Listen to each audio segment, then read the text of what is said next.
ஆராதனை என்பது என்ன? நம்ம சரீரத்தையே பலியாக, நொறுங்குண்டதும் நறுங்குண்டதுமான ஆவி சிந்தை அப்படித்தான் இருக்கணும். உள்ளம் உடைக்கப்படாமல் என்னதான் கைத்தட்டி என்னதான் பாட்டு பாடினாலும் அது மாம்சத்தில் பாடுவது. புரியுதுங்களா? இன்னைக்கு காலையிலேயே நீங்கள் ஆராய்ச்சிருக்கலாம், ஆனால் ஒன்றுமே உள்ள ஏதோ பாடுறாங்க, சரி பாடாட்டினா சும்மா பாடுங்க பாடுங்க பாடுங்கன்னு சொன்ன பாடினேன் இல்லை. உள்ளம் உடைக்கப்பட்ட பிறகு தான் ஆராதனை ஆரம்பிக்கிறது. உள்ளம் உடைக்கப்பட்டதான், அந்த உடைக்கப்பட்டதுலேருந்து தான் துதி வரும். அந்த துதி தான் சுகந்த வாசனையாக அவருக்கு போகிறது.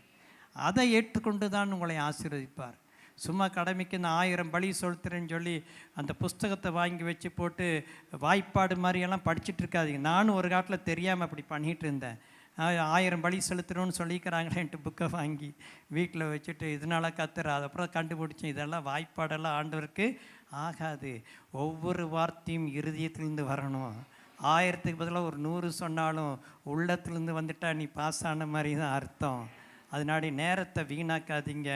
ஒன்றே ஒன்று புரிஞ்சுங்க, ஆராதனை என்பது இருதயத்திலேயே ஆரம்பமாகிறது.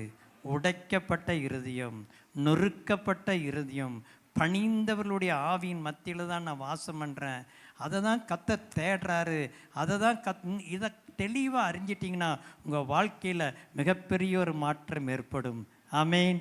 ஆகவே ஃபெய்த் சிட்டி சபையை சேர்ந்த எல்லாரும் ஒரு பக்கம் ஆண்டவரை ஆரவாரத்தோடு துதித்தாலும் கனம் பண்ணினாலும் அடிக்கடி செக் பண்ணி பாருங்கள், இருதயத்திலிருந்து நான் கர்த்தரை மனதார ஆராதிக்கிறேனா